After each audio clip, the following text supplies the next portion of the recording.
You're listening to Catholic Chicago on WNDZ 750 AM. Every Monday through Friday from 8 a.m. to 9 a.m., the Archdiocese of Chicago presents programming about the people, events, and issues that touch our lives.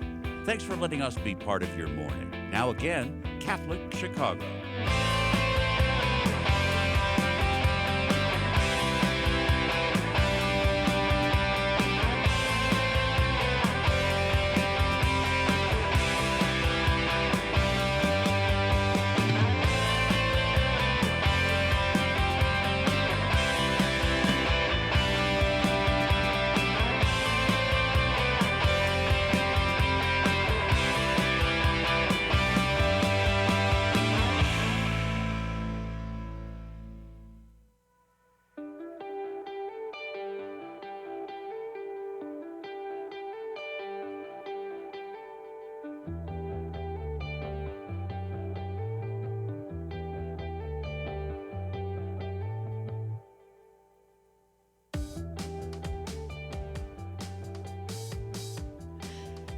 Good morning and welcome back to the Voice of Charity. I'm Marie Jochum. And I'm Brigid Murphy. Brigid, do you know what my favorite liturgical season is?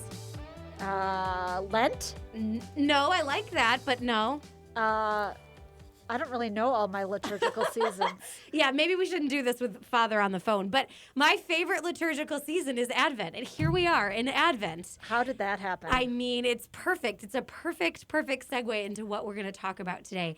I love Advent for a lot of reasons, but some of them is that as the Church leads us towards the celebration of Jesus' birthday, we get to celebrate one of my favorite people, the fiercest, Blessed Virgin Mary, and we have two special feast days honoring her, and that one of which we're going to talk about today. That's right. The Feast of the Immaculate Conception is today, December 8th. This feast acknowledges that the Blessed Virgin Mary was conceived without sin, as Jesus was, which makes us grow in our awe of and our devotion to her as Queen of Heaven and Queen of the universe. And it's also a holy day of obligation, which my mother always reminds me of, so bless her. Thank you for that, Mom. The other Marian feast day in December is December 12th, which is the feast of Our Lady of Guadalupe. And this celebration remembers Our Lady's appearance to Juan Diego in 1531. The Feast of Our Lady of Guadalupe, which Father Sanchez is going to speak with us about further, is this sacred day in Mexico. It's a sacred day, and it's estimated that at least 1 million Catholic Mexicans visit the Basilica of Our Lady of Guadalupe in Mexico City each year. 1 billion people to commemorate Our Lady's feast day. So December 12th has become a very important day for Mexican Americans to celebrate their religious and cultural identity. And as I'm sure many of our listeners know, we also have a shrine to Our Lady of Guadalupe right here in Chicago in Des Plaines. The shrine was created in 1996 and welcomes more than 1 million visitors each year from around the United States to pray, to light candles, place flowers, and offer gratitude to a statue of Our Lady. And each December, the crowds are pretty incredible when the shrine in Des Plaines celebrates a 9-day novena leading up to December 12th. In recent years, as many as 400,000 people have come to Des Plaines to join in celebrating the Feast of Our Lady of Guadalupe. It has become the largest celebration of this feast outside of Mexico City. And we are honored to have the rector of the shrine, the very Reverend Esequiel Sanchez, with us on the Voice of Charity today to discuss this very holy and special place in Chicago. Welcome, Father Sanchez. Well, thank you for having me. Good morning. Good morning. Father, can you share with our listeners, I'm guessing that most folks will know the story of Our Lady of Guadalupe, but can you share with us a little bit, just in case those who might not know? Well, I think it's often helpful when I teach the story of Our Lady of Guadalupe to put her in context. The year 1531, remember, this is just after the Protestant Reformation in Europe. And so Christianity in Europe is very much in pain. And so a lot of people are discovering new possibilities. And also we live under the Conquista, which is by Hernán Cortés, and the Spanish just discovering the Americas in 1491. So it's not too many years before the beginning of the discovery of Americas. And so the context that Our Lady of Guadalupe is presenting herself is absolute devastation, because most people were dying in Mexico, or the Native Americans there were dying of, all kinds of European diseases, which the natives didn't have any defense against. Mm. So the landscape was very, very dire all over the world. And so the Blessed Mother appears in Mexico City to Juan Diego, who himself is not a young one. He's over 50. And so the message is very simple, to make it real simple. She goes to him, and her command to him is, go to the bishop and tell him, I want a church to be built in my honor, where I can offer all of the people of this land, all of the various people of this land, all of my love, my help, and my protection, who is Jesus Christ. So when you see the image of Our Lady, you'll see her as a pregnant woman, because we're in Advent, as you say. Jesus is not yet born, but he is about to be born in the hearts and minds and the souls of the people who will convert to him. And shortly after her apparition, the amount of conversions, the missionaries couldn't keep up. I think that's incredible.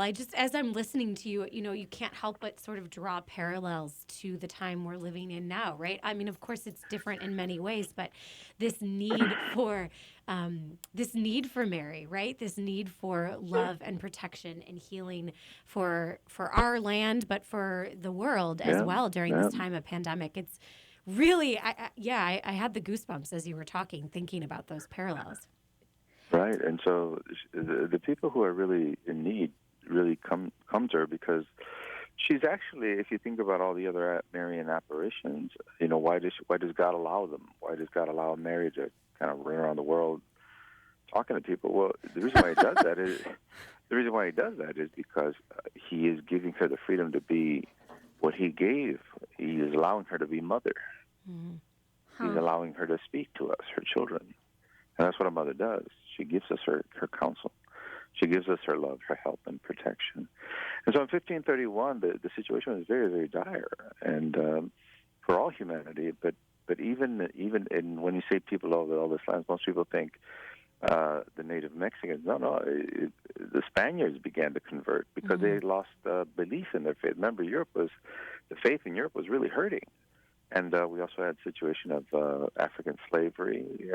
And so when you see the whole picture of the thing, you see the absolute importance of this, and how she really gave dignity to a people whom, who were just only a few years ago were questioning whether or not they were human beings at all.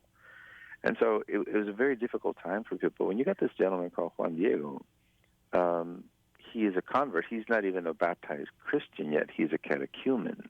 He is actually walking from his hometown, which took him over 3 hours to walk to the cathedral to get his catechism. In other words, his RCIA program would be the equivalent today. I think this is incredible. We're going to take a short break with Father Sanchez, and when we come back, we're going to talk a little more about what's happening at the shrine and how folks can participate during this time. Sure.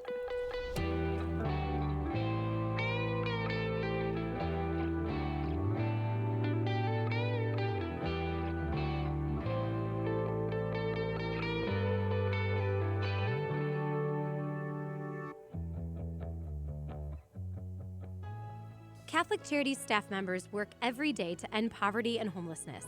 We do this on a one-to-one basis with anyone who asks for help. We also work with organizations who study these issues across our city, state, and nation. The Wilson Sheehan Lab for Economic Opportunities, or LEO, at the University of Notre Dame is one of these research centers. Through our partnership with LEO, Catholic Charities has gained valuable insights into scientific evaluation methods that determine the most effective interventions to help people avoid poverty and homelessness. Along with our experience and compassion, trusted research is helping Catholic Charities offer hope and so much more to anyone in need. For more information, visit CatholicCharities.net. We invite you to watch Catholic Chicago this weekend, featuring a conversation with Cardinal Blaise Cupich and video highlights from across the Archdiocese. Here's host Todd Williamson. Catholic churches respond as the need to feed the hungry surges in the COVID-19 pandemic. Pope Francis's new encyclical and the call for mutual respect for all cultures.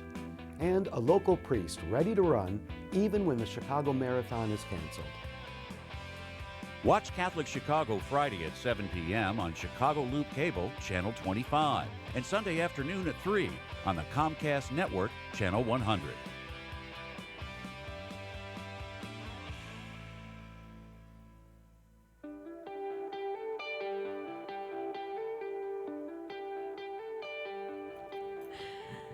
Welcome back to the Voice of Charity. This is Marie Jochum. And Brigid Murphy. And we are here today with Father Sanchez, the rector of the Shrine of Our Lady of Guadalupe here in Des Plaines.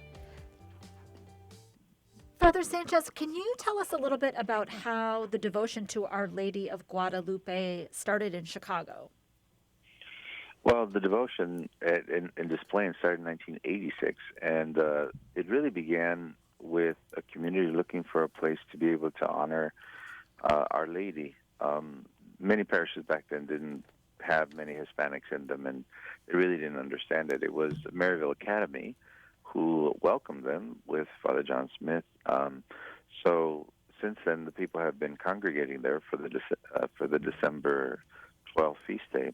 In 2013, Cardinal George officially established the Shrine of Our Lady of Guadalupe formally. And since then, we've been developing the shrine, and more people from all over the country. We got pilgrims coming from as far as New York and everywhere.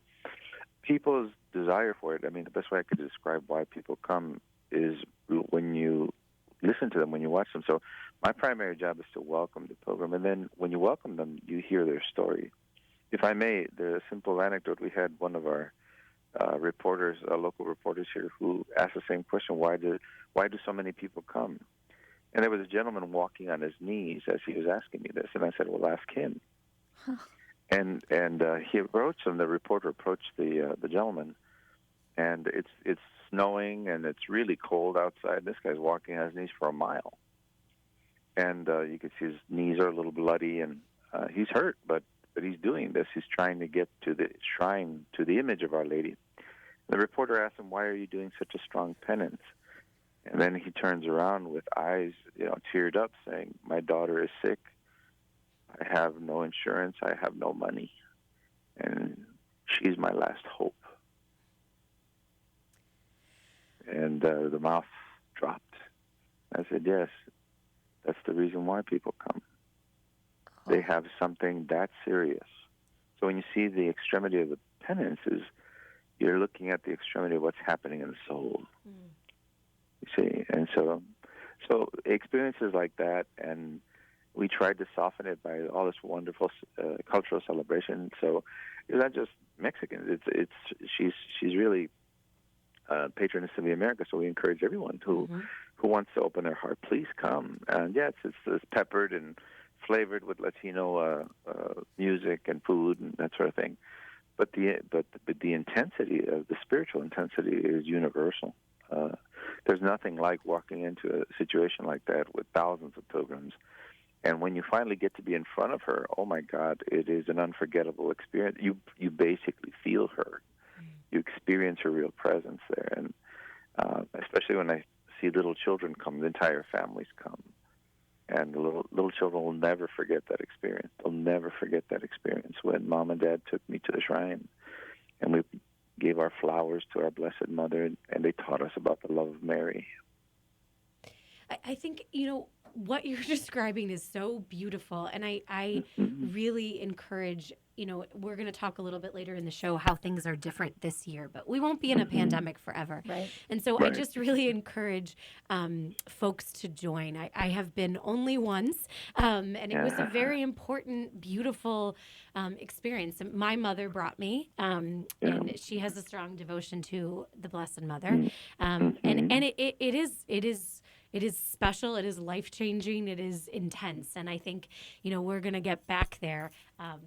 but Mary is with us regardless of whether or not we get to join in person. So can you, before I start talking about what Mary means to me, can you share what maybe Our Lady of Guadalupe means to Latinos all over the world?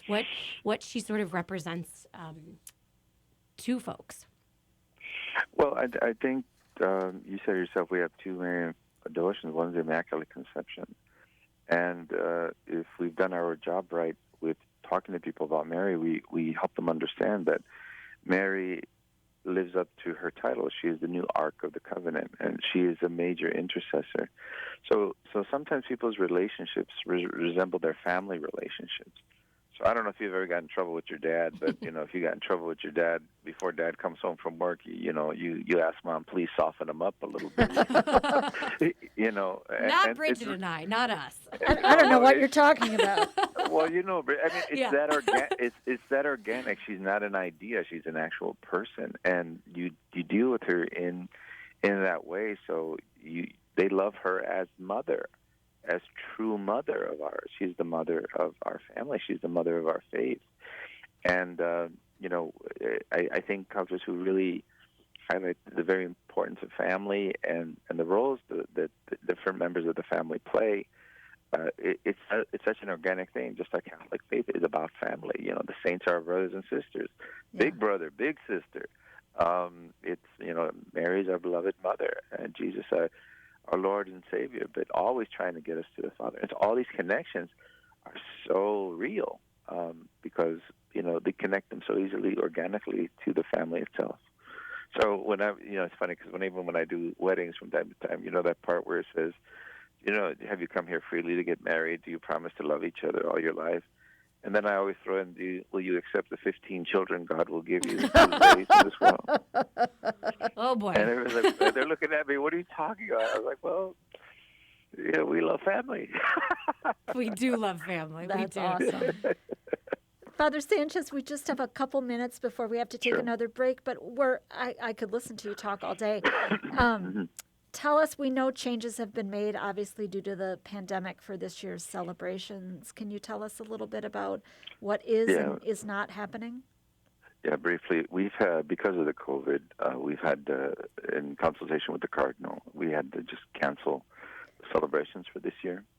But a very beautiful gesture that we invite everyone to do is for the feast day on the 12th in the evening or the 11th.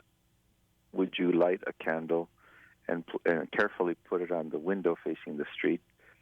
Because we're saying to people, maybe you can't come visit the Blessed Mother this year, but she will come to visit you. Oh. Yeah, and I'm thinking of the gentleman who walked on his knees. I think the other thing about mothers is we come to them broken sometimes. Exactly. Either because of circumstances beyond our control or things we've done, as sinners, and we come to Mary broken and on our knees, and she is always there, and she will be with us this season. And she's sticking up for us, and she makes things happen. She tells her son they have no wine, and get to it, and he moves. And really, I mean, my prayer really is for the broken people. I mean, thank you for Catholic Charities. People are going to be needing more support now than ever, especially as the winter months kick in. If this coronavirus thing continues, I mean, It is a pandemic. We are suffering, and the image of Our Lady of Guadalupe specifically was presented at a time of pandemic. Right. Yeah. Juan Diego was losing his family. He's lost everybody he knew. And so when we come into a moment where we feel depressed and down and searching for hope, her image stands out saying, I come to give you my son. There is light at the end of this. Hang on. In that vein, we're going to take our final break here, although we could talk with you for 17 more hours, Father Sanchez. But we're going to take a break, and we'll be back to speak a little bit more about the Shrine of Our Lady of Guadalupe.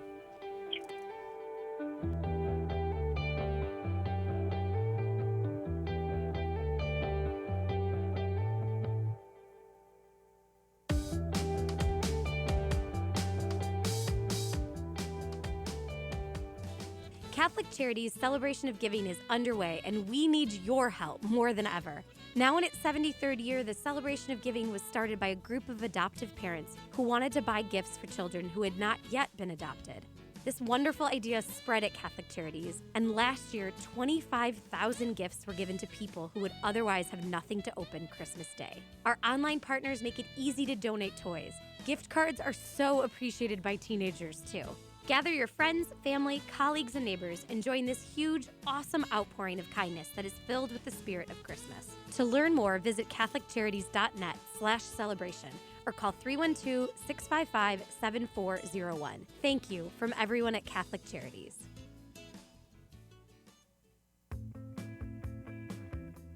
We invite you to watch Catholic Chicago this weekend, featuring a conversation with Cardinal Blaise Cupich and video highlights from across the Archdiocese. Here's host Todd Williamson.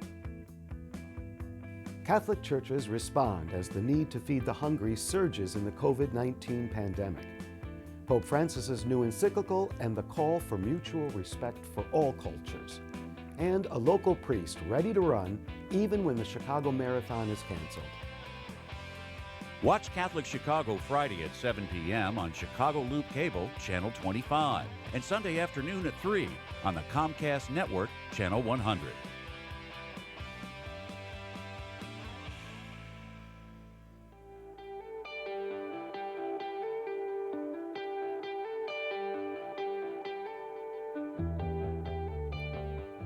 Good morning and welcome back to the Voice of Charity. This is Marie Jochum. And Brigid Murphy. And we are speaking with Father Sanchez today about Our Lady of Guadalupe, the feast that is coming up on the 12th. You know, Father Sanchez, it's estimated that 50% of the Catholics in the Chicago Archdiocese are Latino, and more than a third of these parishes have ministries specifically dedicated to the Latino communities. What alternatives, are you suggesting for folks to participate? Because the feast day is coming. It's the in-person celebration that isn't happening. We're still going to be celebrating. So how do we encourage folks to participate? And not just the Latino community, but everyone. Right, everybody. Yeah. First, I'd always recommend start with your home parish and kind of ask around, is there anything special that the community is doing that people can participate in? This year is really about be part of your local community. The shrine is a wonderful place, but what we're trying to do is kind of slow down the large numbers because that becomes incredibly unsafe. So that's what we're asking. The other thing too is, one of the things that I think that this entire experience, both Our Lady and the possibility of Christmas being this way as well, that the way I see it, it's like, well, the Lord is calling us to prayer in the home. Right. And if you think about it, many Catholics, including Latinos, have made we become Sunday Catholics rather than Catholics every day. We have prayer in our lives, we have charity in our lives, we have commitment in our lives, and our lives are about the Lord. And we can't get there if we don't have a regular spirituality. So I hope that as people honor our Blessed Mother, not only her person and present her our prayers and needs, but also listen to the story. I'd recommend that everybody, you go online and read. It reads like a gospel, the story of Our Lady of Guadalupe, the conversation she would have with Juan Diego, the tenderness that she speaks to him. So I often remind even Latinos that it's nice to see the picture, but read the story. Know the story. Know exactly what So why is she telling Juan Diego to go to a bishop? Well, if you're a real, what we call Guadalupano, someone who is really dedicated to Our Lady, you have to be someone who builds churches. You have to build a house. You have to build the Church of Christ, not necessarily a physical building only, but you have to be part of this evangelization effort that we're all trying to do, especially the Cardinal's trying to promote as hard as he can. But Our Lady of Guadalupe is quite the symbol for that. She's demanding, give me a house where I can give all the people my love, help, and protection. Oh my so that's why gosh. knowing the story is important, Yeah, and just, even thinking of this, making sure you're praying at home, Mm-hmm. that's where we can build the home, right? We can build the church, we can build our families, we can build our communities that way. And this Well, is that's where the church starts. Yeah, Yes, the church is and- the domestic church. Yeah. Yeah, and this is such a strange time, but this is something we can do to honor Our Lady is to build that within our homes. I love that. Father Sanchez, you just speak so beautifully about. I feel like you must have been divinely chosen as rector of the shrine. Tell us a little bit about how that came to be and what that's meant to you. It seems like a perfect fit. Well, I think she's the one choosing, so I'm like, boy, the pickings are slim, Mom. So, but I will share. Many of you may know that I was involved in an airplane accident. Yes. A couple of years ago, and in Durango, the airplane crashed, and I was wounded there. I was hurt pretty bad, and but thankfully nobody passed away. But I can remember in the middle of the experience of that, I opened my heart, Our Lady, and so I always tell people, I said, "Yep, she's miraculous. She gave a miracle on me." So I speak with no doubts in my mind. But I also tell people that everybody says, "Well, why do you serve as hard at the shrine as you do?" And I said, "Well, look at it this way. When I was on that airplane, God said, 'Bring him up. It's time for him to come up.' And the Blessed Mother stepped in and says, 'No, I like the way he works. Leave him alone.'" So that's why you always give your best to God. You never know when someone's going to come up and chit for you there. Well, a little time more. And obviously to have such a truly life-saving moment. For those of us, Maria's educated me just in our time this morning a little bit about how important Mary is in her spiritual life. For those of us who may have not given Mary her due, in addition to preparing for the feast, what would you recommend? How do we bring Mary into our lives? Well, think of it this way. You cannot know Christ without her. She is the door. She is the gate of heaven. And that means that she's the gate of Christ. And so if I want to get to know you, for example, you can tell me anything you want about yourself. That's nice. But if I talk to your mama, she's going to tell me a whole lot more. And so you learn you can't separate Christ from his mother. He refuses to let you do that. She's the one who's got the mystery. She's the one, the bearer of the mystery. And so to know Christ is to know her, and to know her is to know Christ. And so you can't separate them no more than we can separate Christ from the church. The church is a mystery, and she's a member of the church. She's not separate from the church. She's a member of the church. She's part of our church. She's part of the body of Christ. But she has the fullness of that mystery within her.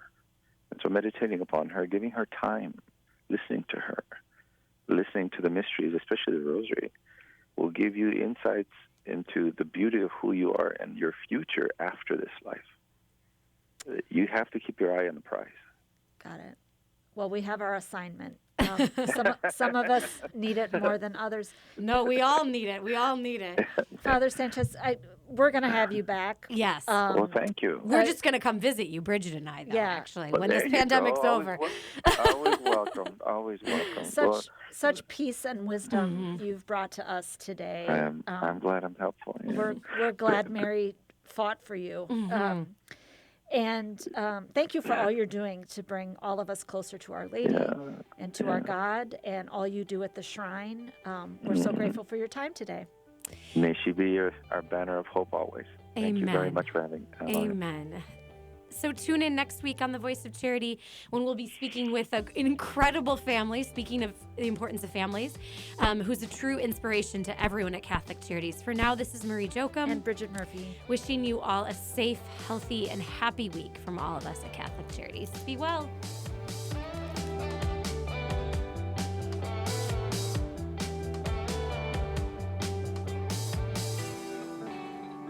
Join us every Monday through Friday at this time for Catholic Chicago. You can stream our programs live or listen to past programs by visiting our website, archchicago.org, and clicking on Radio TV. And please connect with Catholic Chicago on social media.